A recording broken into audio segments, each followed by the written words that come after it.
bonjour et bienvenue dans cette nouvelle vidéo de présentation de véhicules. Alors aujourd'hui, je suis super content. On se retrouve avec Jean-Philippe et vous la verrez par la suite, Laure, donc de la Guillemonde Family, pour la présentation de leur car.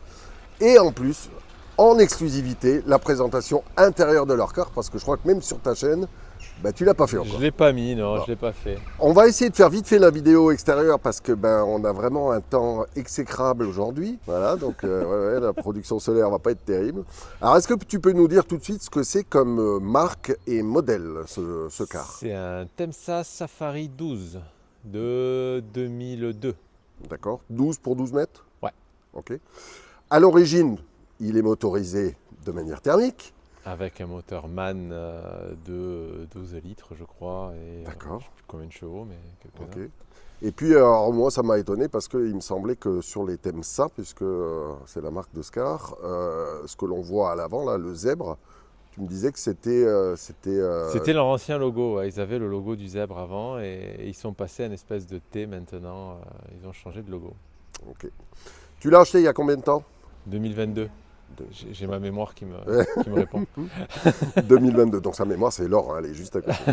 Vous l'avez utilisé dans un premier temps, une fois qu'il était aménagé avec son moteur thermique. Vous avez fait un petit peu de voyage avec ou Alors pas? c'est pas une fois qu'il était aménagé, c'est pendant qu'on l'a aménagé. On Pendant est parti avec une palette de bois dedans et on a aménagé sur la route. Et puis ensuite, vous avez fait la transformation, donc pour ceux qui ne connaîtraient pas encore, donc avec un moteur Tesla. Un moteur Tesla de modèle S, D'accord. Sport, Ok. et 3 batteries de Tesla modèle 3. D'accord. Et c'est ce que tu appelles les long range, c'est ça? Donc elles ont plus Ouais, les d'autonomie? long range, c'est 3 fois 75 kWh, ça fait 225 kWh de batterie, Ok. de batterie lithium. Bon, je vais joindre à ce qu'on voit là une photo avec l'ensemble de tes panneaux qui sont dépliés. Est-ce que tu peux nous dire ce que tu as sur le toit? Alors sur le toit, donc, il y a 90 mètres carrés de panneaux solaires, ce qui représente 16,5 kW crête, Ok. qui peuvent donc être déployés. Là comme ça, mais il n'y a que 30 mètres carrés de panneaux, il n'y a que 5000 watts, mais ouais, donc du coup ça permet de recharger les batteries et de pouvoir rouler, quoi. Donc faire un peu tout. D'accord. Et donc c'est 4 tiroirs, hein, je crois, hein, au total. Hein. Tu en as 2 de C'est chaque ça, côté deux de qui chaque sont en dessous. côté, deux de chaque côté et une partie fixe au milieu. Ok. Je crois que tu avais fait à l'origine aussi une installation pour que le tout puisse s'incliner, c'est ça? Au tout début, on avait prévu de pouvoir les incliner, puisque Ouais. on peut gagner quelques pourcentages de production non négligeables. Mais in fine, c'est pas viable. Il y a trop de contraintes de vent. Mhm. Et il vaut mieux se concentrer sur essayer de trouver une solution pour pouvoir sortir même quand il y a du vent, plutôt que d'essayer de gratter 10% ou 20% quand il n'y a pas de vent et qu'il fait beau, quoi. Ok. Je crois que ce car, il a une histoire, non? On voit toute sa déco dessus et il était utilisé pourquoi juste avant? C'était une colonie de vacances Ouais. avec une vocation un petit peu écologique dans l'âme. Et c'était absolument pas le modèle que je voulais, mais vraiment pas. Alors je sais que sur ta chaîne il y a beaucoup de connaisseurs, mais moi je visais un RS Ouais. au départ, puisqu'il avait un bon look de boîte à chaussures qui m'allait très bien pour mettre pas mal de panneaux solaires en haut. Et là tu vois, j'ai perdu 60 cm. Donc ça m'allait pas. Je voulais quelque chose sans clim pour avoir des ouvrants comme sur le tien. Mhm. Et celui-ci avait la clim, donc j'ai pas d'ouvrant. Ok. Mais il avait une déco de dingue et on est tombé amoureux des stickers en fait. Et on a dit c'est la nôtre, les tortues et tout, ça nous représentait plutôt pas mal. L'association qui le vendait, elle aussi, a vraiment flashé sur notre projet aussi. Donc voilà, l'affaire était faite, quoi. Ok. Là, sur le côté, il est complètement d'origine. Hein, tu as gardé les vitres. Ouais. Et puis, les soutes, donc, qui sont quand même malgré tout assez grandes. Tu as quoi? Tu as une partie technique. Je crois que tu as ta machine à laver, des choses comme ça, non? Ah, c'est ça que tu appelles technique, oui. Ouais, enfin, technique, non, pas forcément technique. Mais du coup, je sais que tu as ta machine aussi. Ouais, il y sur a le la côté. machine à laver effectivement qui est dans les soutes et les cuves. Ok. Et après 90% de ce qu'il y a dans les soutes, c'est mon garage, c'est mon stock de pièces de rechange, on est sur un prototype, donc voilà, donc il y a pas mal, hein. Là il y a des moteurs dans les soutes. T'en es plutôt satisfait? Je parle de la caisse en elle-même, en plus de toi, ton installation que tu as pu faire dessus. Bon, ouais, écoute, Ouais. nous, il répond à nos besoins. Après, nous, c'est un peu particulier parce que là, on est à 18 tonnes 500. Mhm. Donc, on travaille un petit peu sur les limites acceptables. Et il n'a pas encore plié, donc Donc ça va, c'est plutôt bien. c'est plutôt bien. Ok, on peut aller faire un petit tour juste peut-être sur l'arrière. Alors je Ouais, sais que tu transportes alors non plus deux, mais une moto, c'est ça? Je crois c'est qu'il y a ça. une Maintenant, il petite... n'y a plus qu'une moto. voilà. Qu'est-ce qui t'est arrivé alors? Ben, on m'en a volé une. C'était Bon, pour m'alléger. voilà. C'était n'était trop près des 19 tonnes. D'accord, c'était dans quel pays? Bulgarie. Ok, Bulgarie sur une panne moteur. d'accord. J'ai enlevé les motos pour les mettre derrière. Et puis la nuit, voilà, je suis allé me coucher et je les ai pas attachées. Et il y en a une qui s'est envolée, quoi. Ok. Et Qui donc a là, repris du sa coup, tu as liberté. toujours quand même malgré tout cette moto-là, donc électrique aussi, hein. Bah oui, Donc du coup, full électrique. c'est ça. Et alors, ça t'est venu d'où cette idée de transformer un car et d'y mettre une batterie, enfin trois batteries et un moteur donc électrique Tesla? Regarder des cars aménagés, je regarde ça depuis des années. Même le forum qui avait tout Mhm. son car qui était avant. Je ne sais pas d'ailleurs s'ils existent encore, mais sur lequel j'avais vu plein de réalisations super quoi. Donc, mais il y avait toujours la contrainte de dire que c'est uniquement pour un voyage long, donc c'est un peu particulier. Et d'un autre côté, à l'époque aussi, on faisait des transformations de véhicules électriques de voitures. Mhm. Et on conservait la boîte de vitesse parce qu'on n'avait pas de moteur aussi puissant et coupleux que ce qu'a sorti Tesla ou même ce qui sort aujourd'hui chez toutes les marques, hein. On était sur des moteurs qui étaient moins coupleux, donc on faisait des transformations, enfin il faisait des transformations en gardant la boîte. Et donc je me suis dit, peut-être il y a un truc avec les nouveaux moteurs qui sont hyper coupleux, si on conserve la boîte du... Alors, j'ai fait 3 calculs, j'ai dit c'est bon, ça passe, allez banco, on se casse pour un voyage long, mais en mode autonomie solaire, quoi. Ok, Voilà un petit peu l'histoire de pourquoi on a fait ça. d'accord. Et du coup, la moto, vous l'utilisez encore? On l'utilise un peu, Ouais. pas autant que ce qu'on voudrait. Donc d'ailleurs, il y a des chances qu'on change un petit peu de formule à ce niveau-là. Parce que c'est soit on rachète une moto, vu que maintenant on est trois à voyager. Mhm. Ma grande est partie, donc on est trois à voyager. Et une moto de 2 places pour trois, Ouais. enfin, ça manque d'intérêt. On ne peut pas dire qu'on va aller visiter une ville avec ça. On peut pas. Voilà, c'est un petit peu dommage. Donc peut-être qu'on va voyager un petit peu comme toi avec un véhicule léger à côté, Ok. électrique, parce que à y être, Full on, électrique. on resterait sur de l'électrique. Ok. Et donc soit on l'embarque avec nous, soit on aura deux véhicules qui roulent indépendamment. Est-ce que tu penses qu'une voiture électrique, tu pourrais, avec ton installation aujourd'hui, la charger en plus de tes batteries, de tes trois batteries Tesla? Oui, Ouais. oui, en fait, aujourd'hui, allez, dans les pires conditions, je suis à 80 kWh au 100 avec le bus. Une voiture, c'est 15 kWh au 100, donc je passerai à 95 kWh au 100. C'est juste que je vais diminuer le nombre de kilomètres que je suis capable de parcourir avec une journée ensoleillée. Ouais. Ou alors rester un peu plus longtemps sur les spots, quoi. C'est ça, Ouais. ça va changer. Donc au lieu de charger pendant 5 jours, ben, je chargerai pendant 7 jours. Hmm. Ok. Pourquoi pas? Tu ne te contentes pas donc de l'autonomie que tu peux avoir par tes panneaux, surtout en ces périodes un peu difficiles là, avec le soleil. Donc tu peux le recharger comme tu rechargerais Une voiture. n'importe quel véhicule électrique. Comment réagissent les gens quand ils te voient recharger un car sur des bornes Tesla, je ne sais plus comment elles s'appellent, les superchargeurs, là, Ouais, ouais. ce genre de choses, là, C'est ça les CS2. étonne ou... Non, j'ai pas eu. Alors, ça fait peu de temps que je charge sur les bornes. Et c'est principalement sur ma traversée de la Roumanie jusqu'ici en France. Donc c'était les étrangers, donc ils ne venaient pas forcément au contact aussi facilement qu'en France. Et tout le monde s'en moque un petit peu. D'accord. Faut dire, c'est assez, ouais, c'est assez, bon, ça pose pas de problème. Les forces de l'ordre non plus? Le fait d'utiliser plusieurs places de stationnement, peut-être, non? On a eu un problème une fois en Espagne, les premières charges qu'on avait fait en Espagne, et parce qu'il y avait une place handicapée à Mhm. côté, donc sur laquelle j'avais le porte-moto qui dépassait un peu. Et il m'avait dit, ah oui, c'est pas possible. Bon, le parking était vide, mais donc voilà. Donc je m'étais engagé bien évidemment à me débrancher immédiatement s'il y avait quelqu'un, puisqu'on est dedans, donc il n'y a pas de souci. Voilà. C'est la seule fois, mais sinon, non, les forces de l'ordre ne m'ont jamais encore trop embêté avec Ok. ça. Mais encore une fois, on charge peu sur les grosses bornes, hein. Ouais.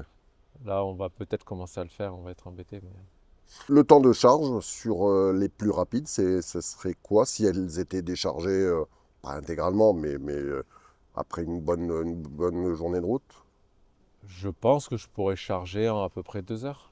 Ah oui, d'accord, À peu près 2 heures, entre 1 heure et demie et 2 heures. d'accord, ok. Mais pour un zéro, hein.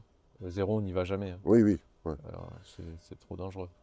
Quand tu dis charger, c'est pas à 100%. Si, c'est de faire de 0 à 100%. Ça de 0 à 100%. En fait, je suis capable de charger avec cette prise. Donc je vais pas tarder à le modifier pour mettre quelque chose de plus costaud. Mais je charge globalement à 100 kW. Je peux D'accord, monter à 100 kW et ma batterie fait 225 kWh. Tu vois. d'accord, Donc 90%, je vais les gagner en 2 heures. ok. En termes de coût? Ça dépend du pays. En Italie, tu es à 70 centimes le kilowattheure. Donc quand tu mets 200 kWh, ça te fait son petit effet. Mhm. Et en Slovénie, tu es à 30. Donc, si tu veux, Ouais. tu peux pas dire le prix. C'est comme pour le gasoil, hein, en Oui, fonction c'est des sûr, pays que tu c'est sûr. traverses, tu n'as pas le même prix. Et sur une prise d'un particulier, tu es entre 15 et 20 en France, quoi. C'est ça, 20, on va dire. Donc voilà. Donc tu es à 40 euros en France et tu peux monter à plus de 100 euros à l'étranger. Ok. Bon, de toute façon, à l'origine, quand tu as fait cette transformation, c'était pas forcément pour faire des économies. Non, on ne peut pas considérer que cette transformation soit économe. Mhm. Puisque pour amortir tout ça, alors j'avais fait le calcul à une époque, mais tu fais 2 fois le tour du monde, quoi. Ouais. C'est pas amortissable, c'est plus une recherche d'autonomie et de capacité de comprendre comment réussir à voyager 100% solaire, parce que ça on le fait quand même assez souvent. J'utilise la borne, Bien sûr. mais je fais quand même assez souvent du 100% solaire et ça apporte. Ouais, c'est une philosophie de voyage, c'est différent, c'est un peu différent. Est-ce qu'il y avait une recherche d'éléments écologiques ou pas du tout dans un projet comme celui-là? C'est difficile comme question, parce que je ne suis pas sûr qu'il y ait une recherche écologique au fond de nous. Alors, on fait attention à ce qu'on fait environnementalement parlant. Est-ce que transformer un véhicule en électrique, est-ce que ça a un impact écologique positif ou pas? On peut en débattre longtemps si tu veux. Moi, je pense que oui, dans notre démarche, puisque on est sur des batteries d'occasion, on est sur un moteur d'occasion, Mhm. on est sur quelque chose quand même où on a essayé de pas trop, mais malgré tout, est-ce que faire des kilomètres tout court déjà, c'est pas un peu un problème? Mhm. Tu vois, voilà, je ne me considère pas comme un écologiste farouche parce que j'en suis loin, mais bon, je pense comme tout le monde, on fait tous attention. Euh, On évite de faire trop de bêtises, mais voilà, on vit dans le monde dans lequel on vit, quoi. Ah, t'auras pas regardez, il nous fait vraiment en plus la totale. la totale. Regardez, il nous enlève la moto. Super Soco. J'avais eu l'occasion de la tester quand on s'était vu la première fois à Villafranca. Et j'étais surpris, c'est ce que je disais à JP, donc de cette moto-là, parce que la partie cycle, eh ben, ça fait vraiment moto, quoi. Alors bon, il n'y a pas la sonorité hein, quand on est amateur de moto. Il n'y a mais, pas la sonorité, il n'y a, mais bon, y a pas les watts, quoi. Ouais. C'est un équivalent 125, c'est un peu... ça C'est un fait- vélo sans pédale. Ouais. Moi, je l'appelle souvent. Mais non, j'avais été plutôt agréablement surpris. Puis, Ça marche. puis c'est un peu on-off, hein, les moteurs électriques, donc c'est assez rigolo quand Ouais, même. Quoi. c'est rigolo, non? C'est cool. Ah, et voilà la bête. Allez. Alors, explique-nous tout. Alors, donc Oh, là, tout, on a tout. la partie moteur, donc qui est juste là. C'est ça. Ça, c'est donc le moteur de Tesla Model S Ok. que tu vois. Ça, là, ça, c'est rigolo aussi. Ça, tu l'avais pas vu. Non. Non, ça, c'est un moteur de Nissan Leaf D'accord, ok. Qui me sert à alimenter ma pompe de direction assistée. Ok, mais parce que déjà à l'époque, tu avais quand même gardé ce qui faisait fonctionner ta direction assistée, mais c'était différent alors. En fait, j'avais mis un moteur industriel en triphasé comme Ouais. le compresseur, mais j'avais mis un moteur de 2,2 kg, puisqu'à l'époque, j'avais demandé à tous les mécanos que je connaissais quelle était la puissance d'une pompe de direction assistée. Tout le monde m'avait répondu 160 bars. Sauf que 160 bars, c'est une pression, c'est pas une puissance. Et si tu veux calculer la puissance, il te faut rajouter à ça le débit. Et Ok. aucun mécano ne connaissait le débit de ces pompes, parce que c'est pas une donnée qu'ils ont en leur possession. Et donc j'avais dit au pif, allez, 2200 watts, allez, vendu. C'était bien trop faible. Et quand j'ai voulu changer, donc je voulais mettre un 5,5, un 5 kW, Et j'étais donc en Roumanie chez Marc et il m'a dit et pourquoi pas un moteur de Leaf? Allez, banco. Donc là, j'ai largement plus.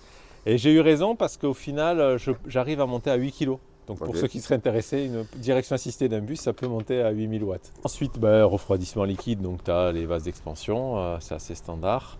Donc c'est là où tu as eu quelques petits soucis, hein, je crois, quand tu as voulu supprimer la partie refroidissement, non, c'est ça?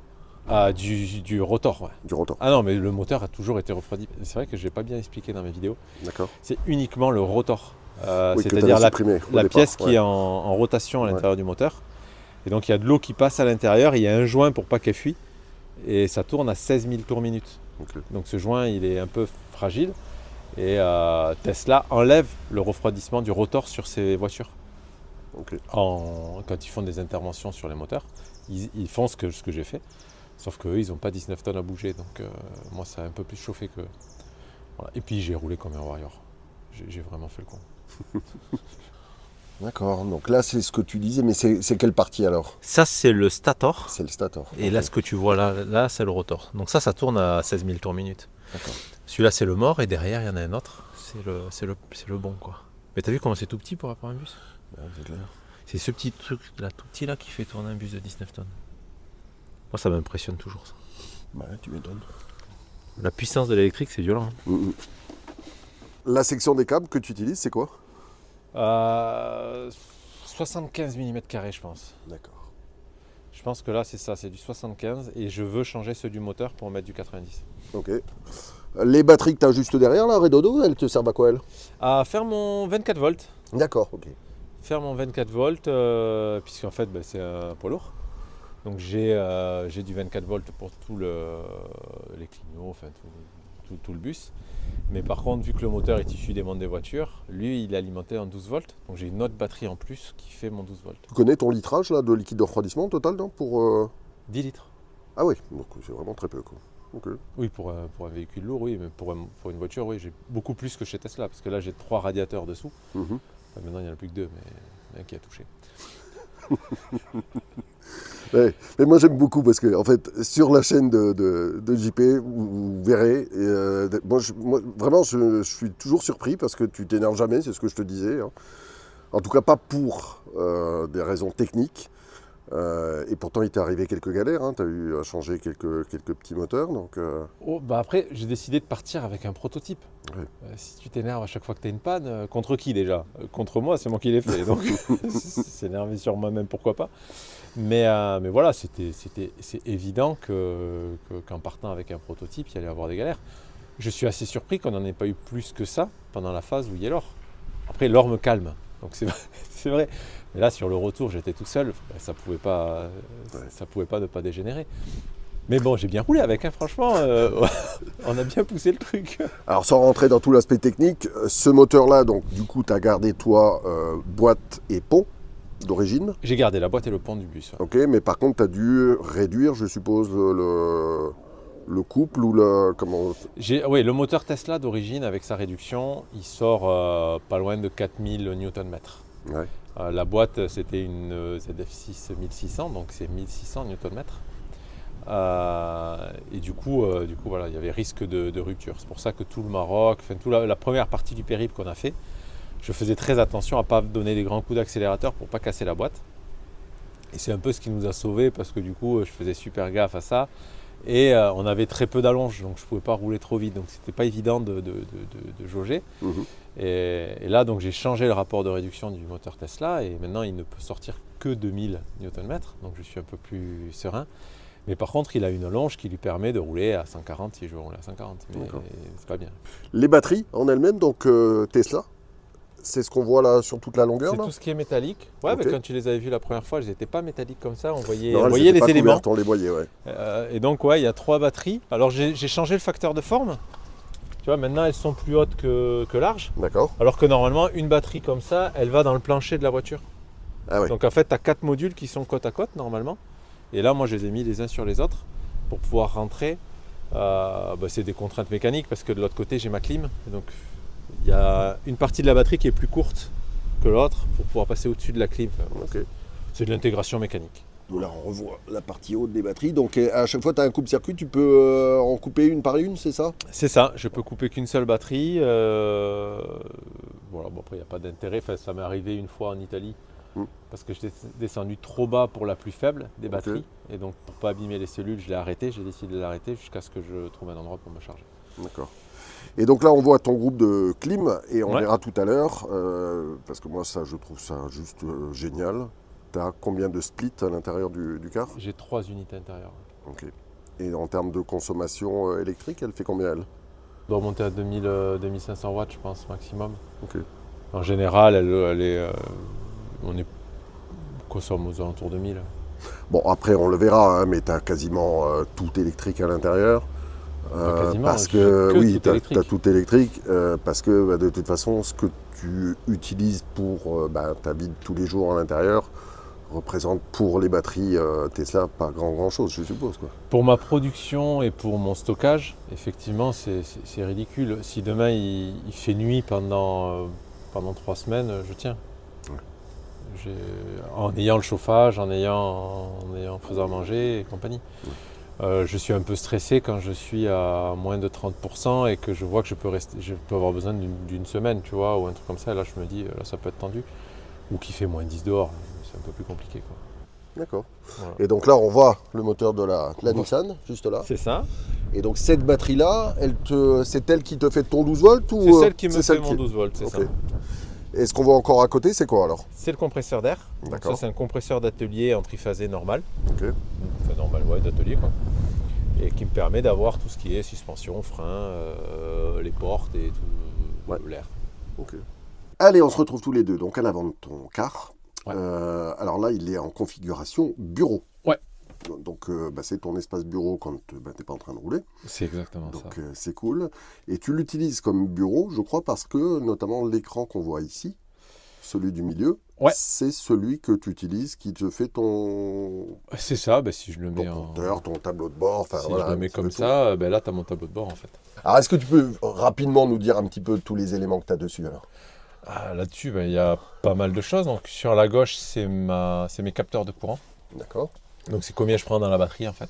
Ok. Donc, ça, c'est mon socle, c'est ma position, mon pourcentage sur la batterie. Ouais. Ici, que tu as à gauche, là. Tension batterie. La puissance instantanée que je prends. Bon, là, en l'occurrence, on est branché, donc 0,05, on ne prend rien du tout. Température batterie minimum, température batterie maximum. Combien je prends sur la prise électrique? Le N, il correspond au neutre, non? C'est exactement ça. Ah ouais? Ok. Mais c'est calculé.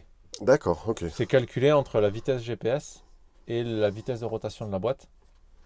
Et donc, dès que j'appuie sur l'embrayage, ça repasse en N. Et ensuite, dès que je remets une vitesse, dès que je lâche l'embrayage, ça va calculer sur quel rapport je suis pour me donner après la vitesse de la boîte et pas la vitesse du GPS.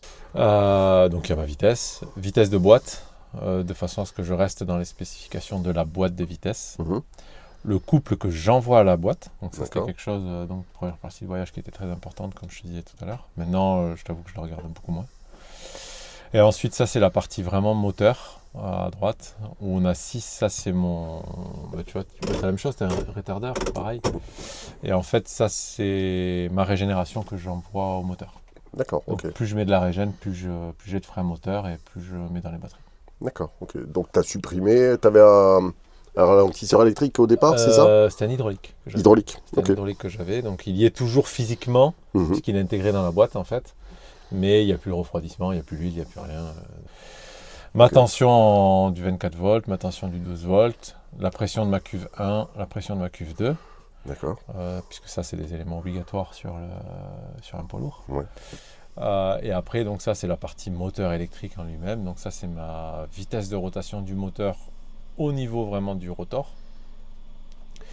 La température du stator, la température du rotor, la température de l'inverteur. Donc c'est les 3 températures très importantes à surveiller pour moi. Le débit de ma pompe à eau, ma pression d'huile. Là, cet écran, donc comme tu es en position conduite, tu le descends à la place du tableau de bord que tu avais d'origine. Je vais montrer, ça ne sera pas forcément le plus joli, mais vous voyez qu'il n'y a plus rien du coup, puisque l'écran il vient se mettre à la place. Comment ça s'est passé pour la réalisation de tout ça? T'étais du métier? Moi, l'informatique, à la base, c'est mon cœur de métier et tout ce qui est électronique et communication, c'est un peu ma spécialité. Donc, D'accord. Du coup, voilà, c'est quelque chose qui n'est pas trop compliqué pour moi de rajouter des sondes, de rajouter des capteurs Ok. et d'analyser tout ça. Du coup, comment ça se passe quand tu roules? Parce que bon, tu utilises une boîte méca. Ouais. Est-ce que tu es obligé de passer l'ensemble des rapports? Comment ça se passe? Ça dépend comment je suis dans ma tête. D'accord. C'est-à-dire? Non, non, là aujourd'hui, je suis capable de démarrer en quatrième D'accord. avec le nouveau Gear 7. On a dit, ah, c'est peut-être pas une bonne idée, c'est peut-être pour ça que j'ai chauffé. Donc, j'y crois pas trop, mais pour l'instant, je me contrains à démarrer en seconde. Ok. J'ai réduit en fait le couple que je pouvais envoyer de façon, suite à la première casse moteur que j'ai faite là sur le retour. J'ai pris cette décision, mais avec le recul, je suis en train de m'apercevoir que c'était pas ça le problème et que je vais pouvoir reprendre ce genre de petites bêtises. C'est assez confortable de dire je démarre en quatrième et donc jusqu'à 60 km/h, je n'ai pas besoin de changer de rapport. Ok. Et 60 km/h pour moi, c'est quasiment ma vitesse max. Donc, Aujourd'hui, pour être bien, tu roules à quelle vitesse maximale? aujourd'hui, à 60 km/h, je suis sur une consommation qui est raisonnable. Pour éviter d'être trop imposant sur la route et rester sur une consommation stable et une chauffe moteur raisonnable, 60 km/h, c'est vraiment le bon compromis. Je peux rouler, j'ai roulé comme je te disais à 120 km/h, donc ça, je peux le faire. Le moteur est largement capable de le faire. Et au Maroc, je roulais à 40 km/h. Si je décide de faire plus de kilomètres, je vais pouvoir rouler à 40 km/h. C'est un point qui est assez compliqué à... Même pour moi, ça a été difficile à accepter au départ. C'est que pour avancer plus vite, il faut que je roule moins vite. Parce qu'en fait, si je roule à 60 km/h, je vais faire 200 km avec 100%. Il va me falloir une semaine pour recharger. Et donc au final, je vais avoir besoin d'une semaine pour faire 200 km. Si je roule à 40 km/h, je vais, avec le même plein, je vais faire 400 km et je vais avoir toujours besoin d'une semaine pour recharger. Donc j'aurai fait 400 km dans ma semaine. Okay. Donc je vais avoir roulé au final 2 fois plus vite en roulant moins vite. Okay. C'est un peu... c'est un peu contre-intuitif au départ et après on s'aperçoit que vu que je fonctionne qu'au soleil et que ma puissance entrante est limitée par ce que veut bien me donner Mère Nature, et donc je suis un peu... j'ai cette contrainte-là qui fait que rouler moins vite me fait aller plus vite. Ok. Voilà. Laure me disait tout à l'heure qu'elle avait également son permis poids lourd. Est-ce qu'elle le roule ou pas? Quand il était diesel, oui. Depuis qu'il est électrique, non. D'accord. Je la comprends un petit peu. Parce que quand elle me voit conduire, elle comprend qu'il y a beaucoup de paramètres qui ne sont pas encore automatisés. Okay. C'est-à-dire que moi, je vais être alerté par quelque chose et je vais réagir immédiatement parce que je vais voir ma température qui va aller un petit peu au-deçà d'une valeur. Mais aujourd'hui, je contrôle la température, mais demain, peut-être que si je vois le courant qui ne va pas dans le bon sens, je vais comprendre qu'il y a un problème sur une des batteries qui aurait lâché, par exemple, puisque chacune a son fusible. On peut imaginer ça et tu vas voir un fusible qui pète. Et moi, c'est quelque chose que je vais vite voir, en fait. Je veux dire, c'est pas normal d'être à cette intensité-là. Et donc ça, elle a un peu peur, de le conduire. Et puis, il y a un aspect un peu compliqué. J'ai un gars d'un contrôle technique qui l'a conduit et il est parti en mode panique parce que tu accélères, il part, mais ça fait pas de bruit, quoi. Ouais. Donc tu vois qu'il monte dans les tours, il va à son rupteur théorique, c'est un rupteur électronique, hein, donc il était là, il comprenait pas trop ce qui se passait. Voilà. Donc c'est vrai que c'est assez particulier. Avoir de la régénération avec une boîte de vitesse, c'est aussi quelque chose qui est pas courant. Donc voilà, ça se conduit un petit peu différemment. Pour l'instant, c'est un petit peu... Est-ce que tu n'as pas tendance à avoir les yeux un peu trop sur l'écran et du coup pas suffisamment sur la route? Je roule pas vite. Je pense que c'est ça qui change un peu les choses. Tu vois, on disait 60 km/h, mais en ville, je suis rarement à plus de 35-40. D'accord. Dans les zones où il y a beaucoup à être concentré sur tous les éléments.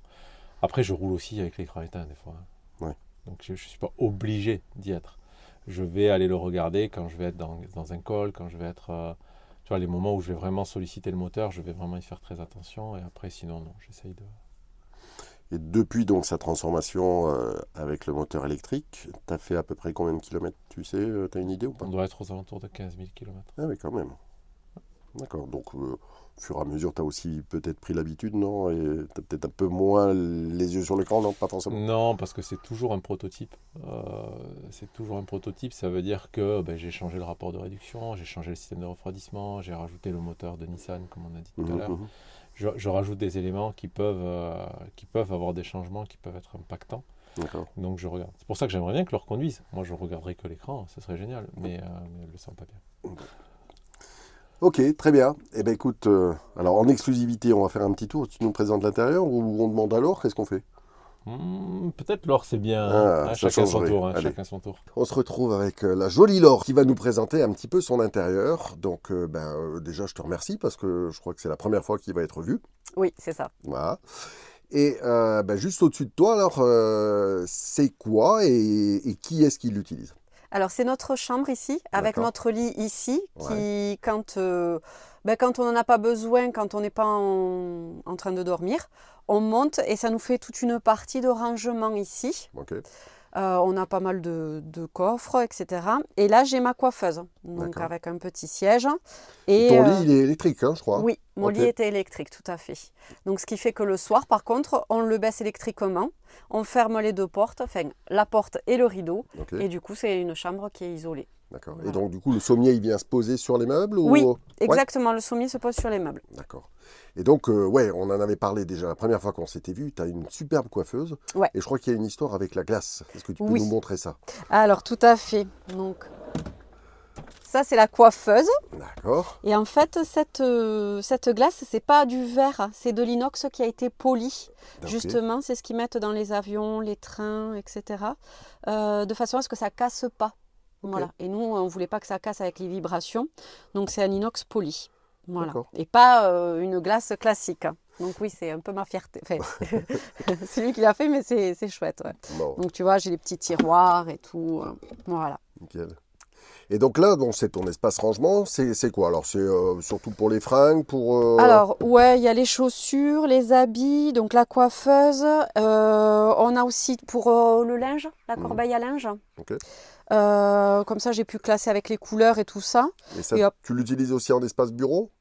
Alors, celui-ci, oui. Par D'accord. contre, là, ouais, quand on le fait comme ça, on a Ah le oui. siège ici. Ok. Et ça, on s'en sert de bureau aussi. D'accord. Donc Voilà. ça, c'est Et on a plutôt le l'imprimante. tien. Et puis, Ouais. JP, lui, utilise ce qu'on a vu à l'avant, là, à la place du tableau de bord. Exactement. Ouais. Bon, bah, super. Ok. Bah, en tout cas, ça fait déjà un bel espace. Oui, parce que le lit fait 180 par 200 quand même. Ah oui. Donc, c'est un grand lit, en fait. Ok. Pour un camping-car, c'est un grand lit. On a même aménagé des petits fils pour étendre le linge. Bah ouais, nécessaire. Système Ok. D. Et donc, on disait tout à l'heure qu'il y a 3 splits de clim. Donc, il y en avait un complètement à l'avant dans la partie cabine. C'est ça. Tu as Un celui-ci. ici Voilà. et un au niveau de la chambre des filles. D'accord. Voilà, qu'on ira voir après, du coup. Bon. Voilà. Et je disais, en fait, c'est le top. Hein, parce que nous, on n'en a qu'un. Et vraiment, c'est pas du tout suffisant pour nos véhicules. Ouais, Donc, bah, là, deux, c'est vraiment, je crois, le minimum hein, de ce que j'ai pu voir. Par exemple, Mike, que tu connais aussi, hein, de Voyage et Camping-Car. Par contre, 3, là, c'est l'idéal, quoi. ouais, là c'est parfait. On arrive à chauffer l'avant, le milieu, l'arrière. C'est bien. Du coup, c'est ce qu'il faut. Ok. Quand vous êtes posé, vous utilisez plus la porte arrière pour accéder à cette partie-là ou... Alors, oui, mais on essaye maintenant de rentrer par l'avant, en fait. Parce que à l'arrière, ça salit vite dès qu'il pleut comme ça. On salit quand même. Donc, on va essayer de créer un espace devant avec les chaussures au fur et à mesure. Ok. Voilà. Mais c'est vrai que pour l'instant, on utilise celle-là de porte. Donc là, l'espace dinette, est-ce ça. cette partie-là pourrait se transformer ou pas du tout? Oui, alors celle-là, elle se transforme en fait, puisque la table, il a fait...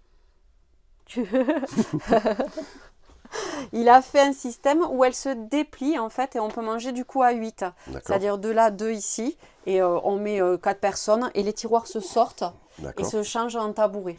Donc ce qui fait qu'on peut manger à 8 sans problème. Mais ça fait pas couchage. Si, Ça peut faire couchage ici. celui-ci fait couchage, on sort les tiroirs, Ok. on t'enverra la vidéo. On va lui faire.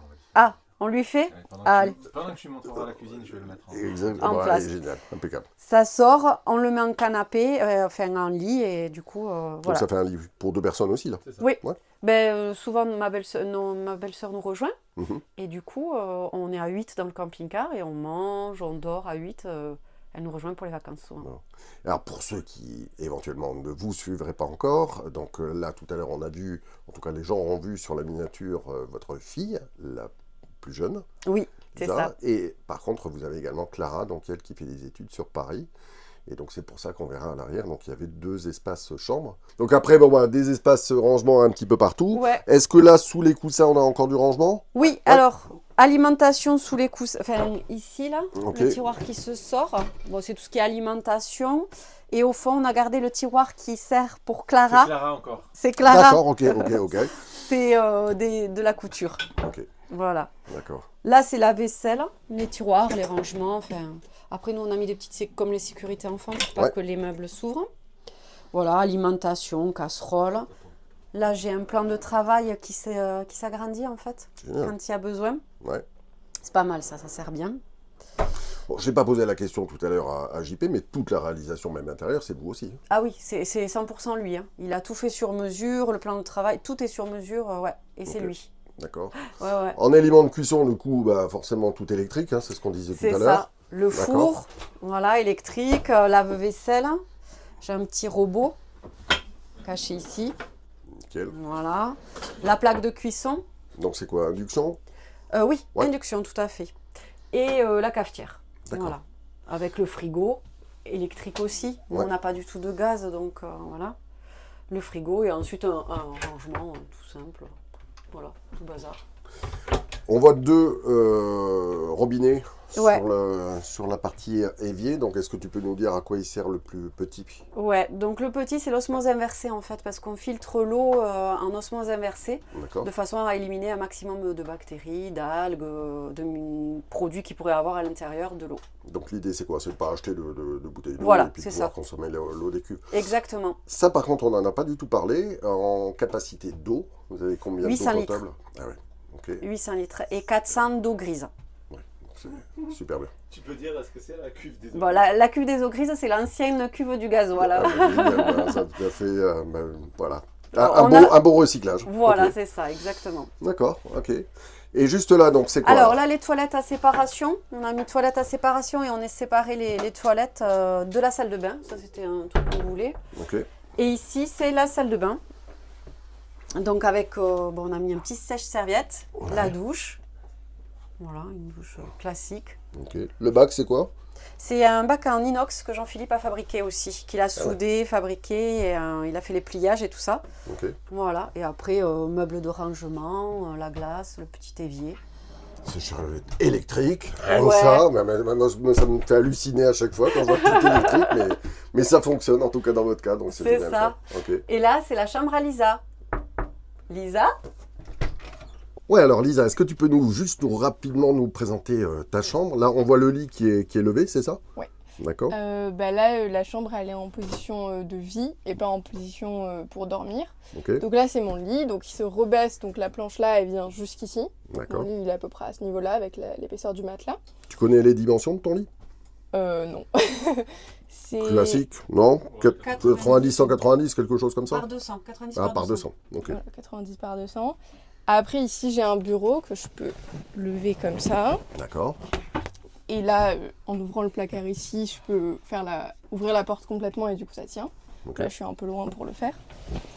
Et puis après, du rangement, des armoires un peu partout où on pouvait. Tout s'ouvre avec des sécurités. Ok. Donc, c'est des petites clics comme ça qu'il faut appuyer pour ouvrir. Et voilà, c'est ma chambre. Ok. T'en penses quoi? Ça va, c'est Ouais. un peu petit et c'est difficile à ranger parce qu'il y a plein de choses qui rentrent pas dans certains placards. Ok. Par exemple, dans ces placards-là, les cahiers classiques ils ne rentrent pas dedans. Le A4, il rentre pas. Donc c'est un peu embêtant et on doit trouver beaucoup de solutions. Mais après, c'est pratique quand même d'avoir sa chambre à soi, quoi. Bah, bien sûr. Et puis en plus, un espace comme ça que tu peux fermer, donc ça c'est cool. Ouais. Est-ce que tu as tendance quand même malgré tout à être avec tes parents ou tu t'aimes bien être dans ton espace à toi? Je préfère être dans mon espace à moi. Ok, d'accord. Bon, et puis peut-être qu'un jour ça va s'agrandir un tout petit peu, non? Puisqu'il y a une partie qui est moins utilisée à côté, non?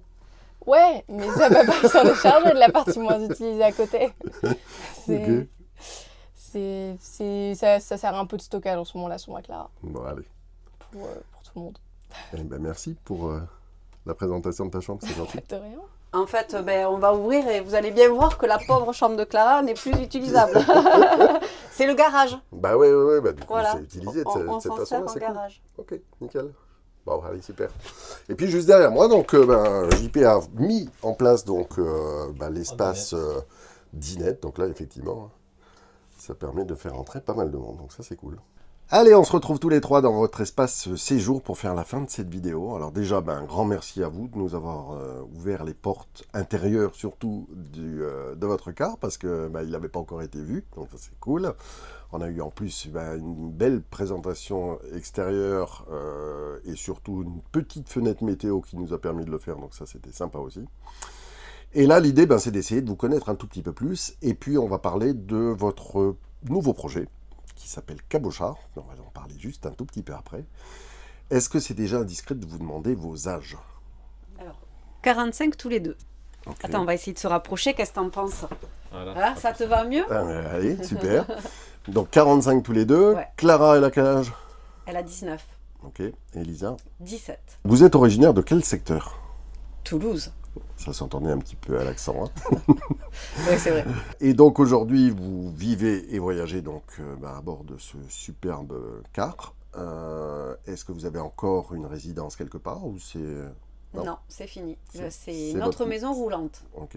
Avant cette nouvelle vie, est-ce que vous aviez déjà eu des expériences sur d'autres véhicules aménagés? Vas-y, réponds avec le transit.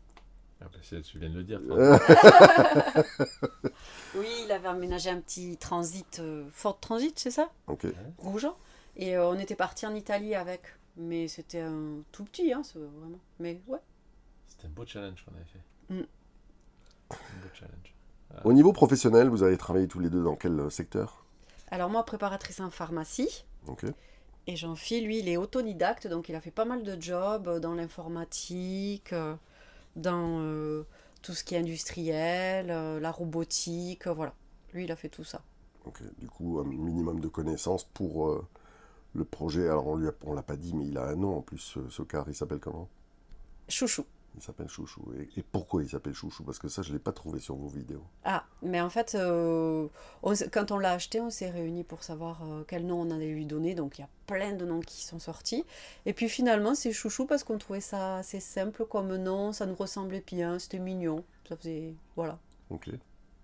Je crois que de toute façon, et je l'ai vu notamment avec Lisa, elle participe beaucoup au projet, que ce soit sur les réseaux où on la voit, on l'entend assez régulièrement. Vous êtes sur quels réseaux sociaux justement? Alors on a Insta, YouTube, Discord, c'est ça? Ouais, si tu veux. Un peu Donc, Discord. Ok. Et après, je sais pas. Il y a Facebook, il y a tout, mais on n'est pas très actif partout. Ok. Bon, en tout cas, Principalement actif sur YouTube. Ouais. ouais. Bon, comme d'habitude, je vous mets tous les liens en description si toutefois vous ne connaissez pas encore la Guillemonde Family, mais je pense que beaucoup vous auront déjà reconnu de toute façon. La question qu'on a quand même relativement tous, c'est comment on fait quand on est sur la route, financièrement parlant. Donc, est-ce que tu as gardé une activité, toi, par exemple, Laure, ou pas du tout? Non, moi pas du tout. Ok. Pour le moment, non. On commence à finir les économies. Enfin, il n'y a plus grand-chose en économie de la maison. D'accord. Donc voilà, Jean-Philippe commence à retravailler un petit peu et c'est surtout, on va investir du temps maintenant pour justement faire ce projet Cabochard, ce qui va nous permettre aussi voilà, de continuer à vivre de cette passion et de ce voyage et de ce véhicule un peu particulier. Donc là, on est dans l'Hérault, sur une commune donc juste à côté de Saint-Chinian, qui s'appelle Cruzy, que je connaissais bien. Vous avez, je crois, quelqu'un de la famille de Jean-Philippe ici, c'est ça? Oui, tout à Ok. fait. Et vous partez maintenant donc, vers différents lieux où les gens vont pouvoir vous rencontrer, et dans lesquels vous allez peut-être aussi évoquer et parler de ce projet Cabochard. Alors, c'est quoi ce projet? Alors vas-y, je te laisse le présenter. Ah, mais c'est dommage parce que je trouvais ça super. Depuis tout à l'heure, tu parles bien.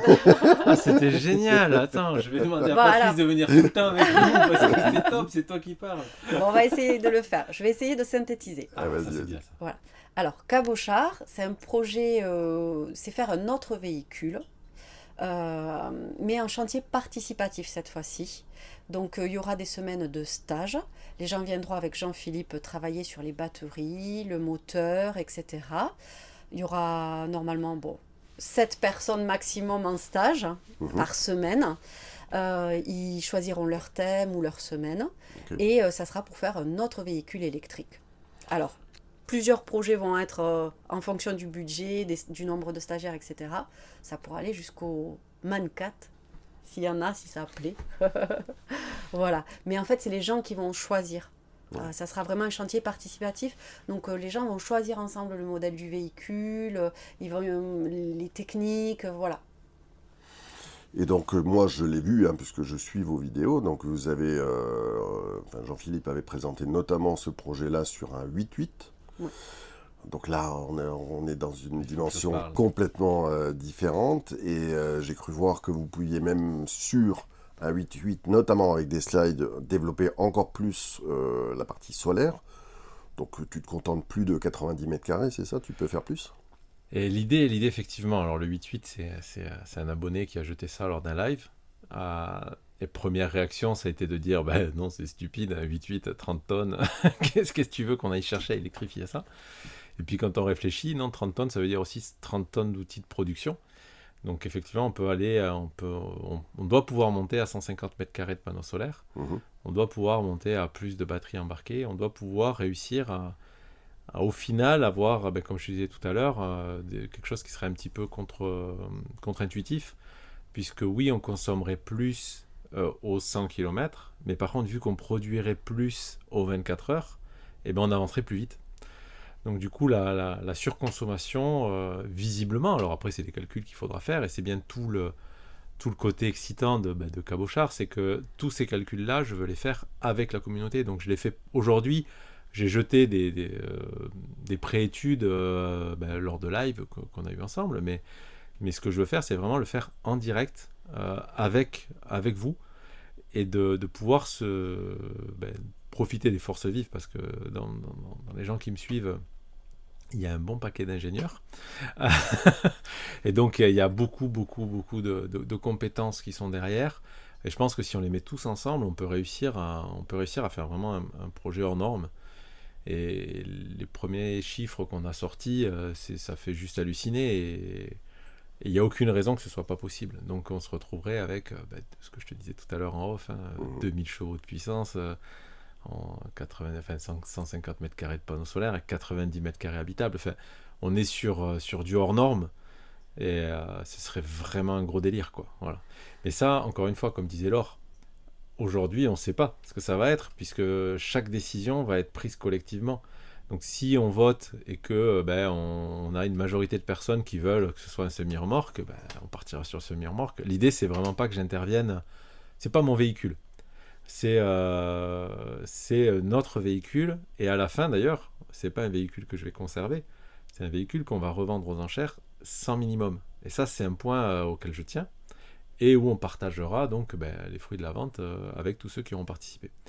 Et donc l'idée vraiment, c'est pas de dire c'est mon véhicule à moi, c'est vraiment notre véhicule, et c'est notre délire. Voilà, il n'y a pas de minimum, parce que l'objectif, c'est pas de dire on va gagner de l'argent. C'est pas ça. L'idée, c'est qu'on fasse abstraction de cet aspect-là, et qu'on dise allez, on va dans le délire technique, et jusqu'où on peut aller avec cette recherche d'autonomie. Voilà. Moi, ce que je veux, par contre, la ligne directrice, c'est véhicule autonome. Okay. Les véhicules autonomes, lourds, parce que les calculs, je les ai déjà faits, en léger, ça ne marche pas. Donc il faut absolument être lourd. Ça, c'était les premiers calculs que j'avais faits pour Chouchou. Et donc, du coup, jusqu'où on peut aller dans le délire, quoi. Si les gens sont intéressés, comment ils peuvent te contacter, vous contacter? Alors, pour l'instant, ce que j'ai fait, c'est que j'ai mis en place une newsletter, puisque je suis pas quelqu'un de très communicant, tu sais. Je ne sais pas, c'est pas simple. Du coup, j'ai mis une newsletter sur notre blog, on peut s'inscrire. Ok. Donc c'est guillemonde.family, donc Ok. HTTP ou HTTPS, tu mets tout ce que tu veux dedans là. Et du coup, faut s'inscrire à la newsletter parce que ça va démarrer là d'ici, je sais pas quand est-ce que tu vas diffuser la vidéo, mais d'ici les premiers salons, il faut que ce soit en place. Ok. Et on pourra commencer donc cette aventure.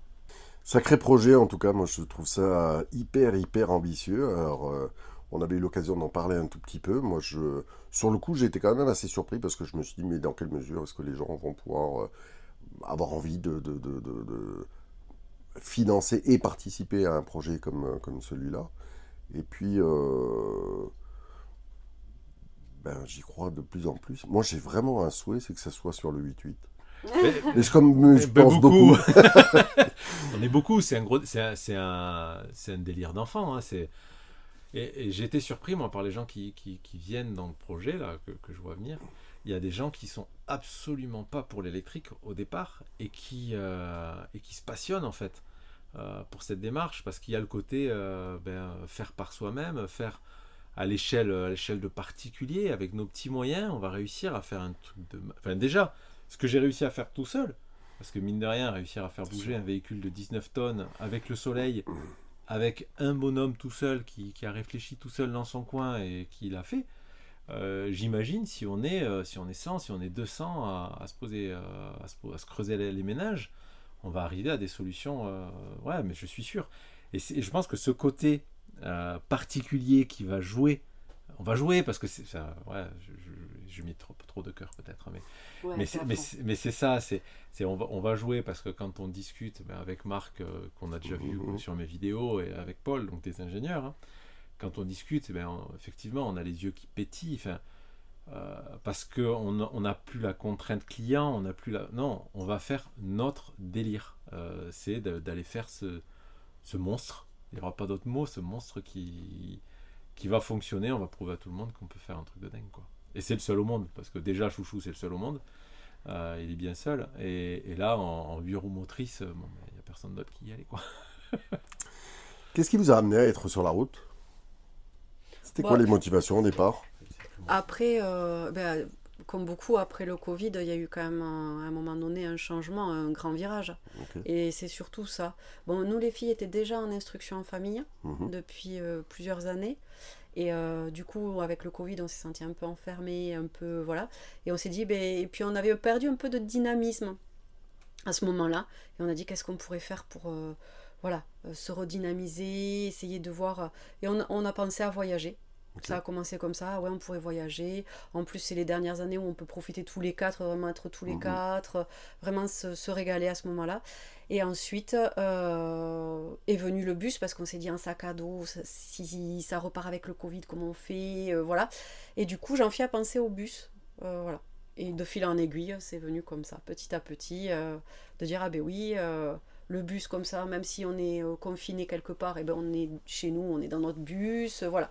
On a souvent, nous, la question au niveau de l'instruction en famille, puisque chacun fonctionne de manière un petit peu différente, hein, puisqu'il n'y a pas une méthode d'instruction en famille.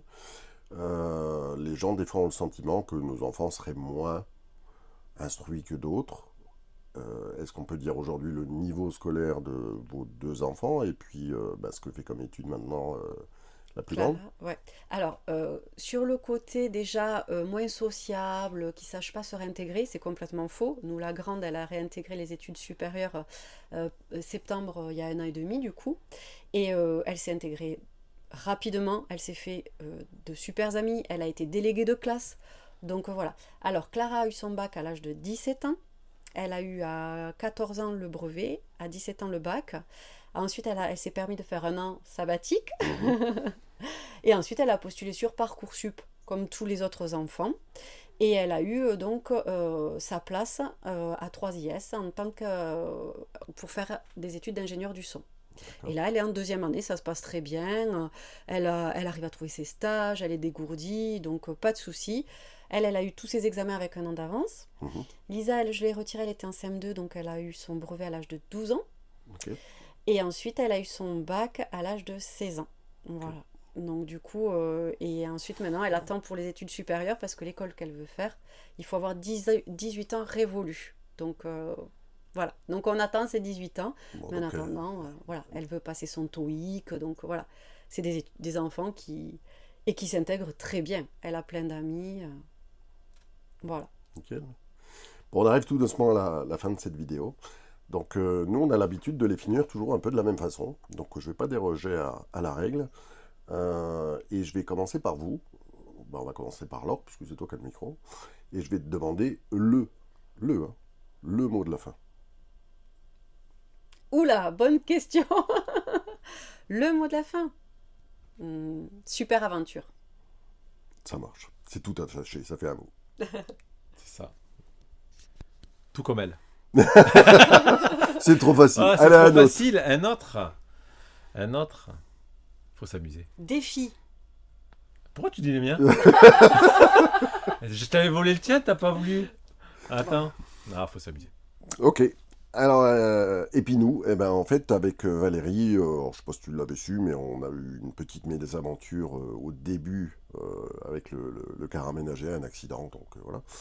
Bon, rien de bien méchant, mais en tout cas, ça nous a montré à quel point la communauté était belle. Alors, tant les abonnés, même si on a toujours quelques rageux, mais bon, on fait avec.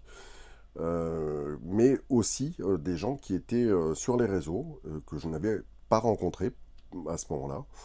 Je pense au Turtle Trotter, je pense au XTG par exemple, Julien et Marie, qui nous ont vraiment soutenus à ce moment-là, et je me suis dit, mince, la communauté, elle est juste extra.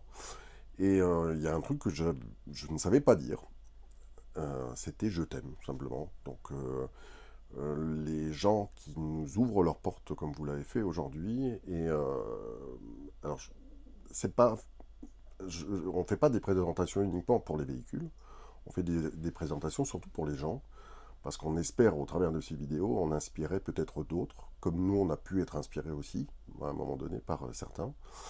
Et donc, je vous regarde dans les yeux, et puis j'avais envie de vous dire qu'avec Valérie, on vous aime, et qu'on est ravis de vous avoir revu encore une fois. C'est la deuxième fois qu'on se rencontre. Et puis, je sais qu'on va se revoir très vite, parce qu'il me semble qu'on va être sur peut-être quelques manifestations ensemble. Voilà.